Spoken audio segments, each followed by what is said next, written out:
आज तुम अपनी तस्वीर अकबरुद्दीन ओवैसी के साथ खिंचवाने पर फख्र महसूस करते हो। अरे आज से पहले जब फख्र मिल्लत ने मजलिस का हिया किया था तो उस वक्त मजलिस के जलसों में कोई सुनने वाला नहीं होता था, कोई मजलिस के जलसों में लाइट देने वाला नहीं होता था, कोई मजलिस के जलसों में स्टेज पर बैठने वाला नहीं होता था। अपने घरों के दरवाजे और खिड़कियों से खौफ के आलम में सिर्फ झांक कर देखते थे, लेकिन घरों से निकलकर जलसों में बैठने की हिम्मत नहीं जुटा पाते। ये आलम था। लाइट नहीं है, सामाइन नहीं है, स्टेज पर कोई नहीं है, लेकिन एक जुनूनी दीवाना, एक पागल खड़ा है, मुखातिब है ऐसे जैसे हजारों का मजमा है। 2 मार्च का फिसलमंडे का जलसा जो अपने आप में खुद एक तारीख रखता है, बुजुर्ग जो आज भी बखैर हयात है वो गवाही देंगे और कहेंगे कि मजलिस के तारीख में कई बड़े बड़े जलसे हुए।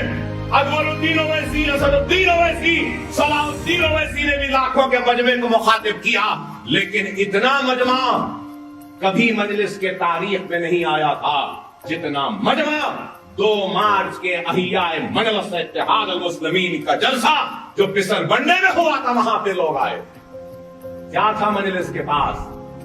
कुछ पैसा था, कोई जगह थी? कुछ नहीं मेरे भाई। शहर हैदराबाद का मुसलमान कोई पानी लेकर जा रहा है तो कोई चटाई लेकर जा रहा है, कोई कागज लेके जा रहा है। बहरहाल दक्खन के मुसलमान अपने घर से जो ले जा सकते थे लेकर गए, और लाखों का मजमा उस जलसे में शरीक हुआ। और उस जलसे में शरीक होने का नतीजा और उस जलसे की कामयाबी का नतीजा यह हुआ कि फख्र मिल्लत अलरहमान मौलवी अब्दुल वाहिद ओवैसी को जलसा खत्म होने के बाद सुबह सवेरे फजर से पहले 3 बजे उनके घर को पुलिस घेर लेती है और अहकामात लेकर आती है। हुकूमत हिंद की तरफ से सदर मजलिस इत्तेहाद अल मुस्लिमीन अब्दुल वाहिद ओवैसी एडवोकेट को गिरफ्तार करती है और फख्र मिल्लत अलरहमान वजू करते हैं, नमाज पढ़ते हैं, कुरान पढ़ते हैं और उसके बाद अपना जो कुछ भी सामान है लेकर मुस्कुराते हुए पुलिस वालों के साथ चले जाते हैं और उनको गिरफ्तार कर लिया जाता।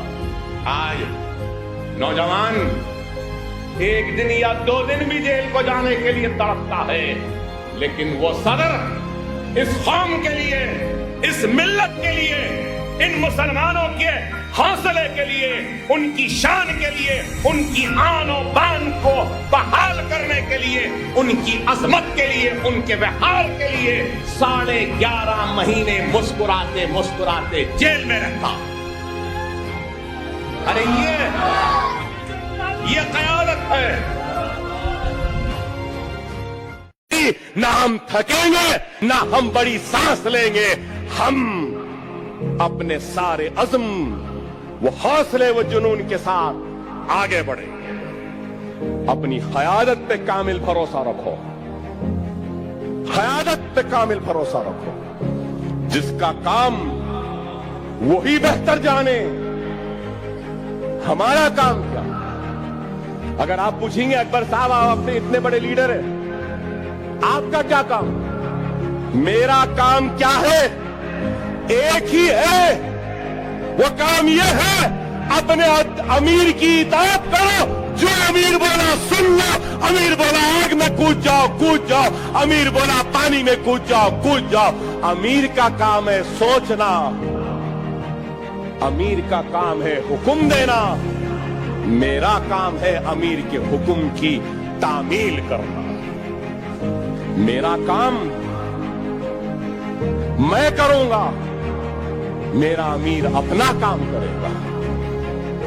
और मैंने देखा है, सालार को भी देखा, जब जब सबर आजमाई का वक्त आया, मुसीबत का वक्त आया, आजमाइश का वक्त आया, तो मैंने सालार को भी देखा कि अपने मुसीबत को और उस मुसीबत के फैसलों को अल्लाह के सामने सजदे में गिरकर गिड़गिड़ाकर सालार ने पेश किया, और अल्लाह ने उन हर फैसलों की लाज रखी। तो मैंने सालार के बाद भी अगर देखा है तो अपने सदर नकीब मिल्लत को देखा कि अपने हर मुसीबत व आजमाइश के वक्त अपने हर फैसलों को अल्लाह से रुजू किया, और अल्लाह ने उन फैसलों की लाज रखी। आज भी आपसे भी कहूं, खुदा ना हमारा काम क्या है? जमात से वाबस्ता रहना। हमारा काम क्या है? मुनज़्ज़म रहना। हमारा काम क्या है? मुत्तहिद रहना। हमारा काम क्या है? अपनी जमात को मजबूत करना। हमारा काम क्या है? हमारे सदर के हुक्म पर अमल करना।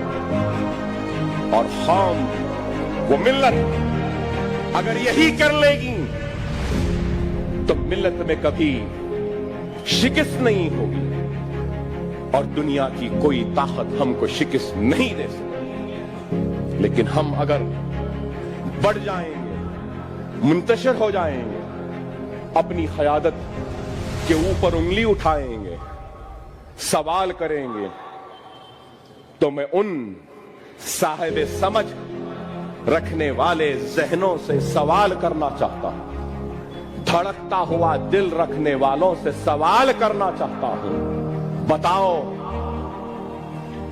क्या 62 साल के इस सफर में हमको मुनज़्ज़म व मुत्तहिद होने की जब जितनी जरूरत थी, क्या आज उतनी ही जरूरत है या उससे ज्यादा जरूरत है? बताओ, मैं पूछना चाहता हूं या ठहरे मजमे से,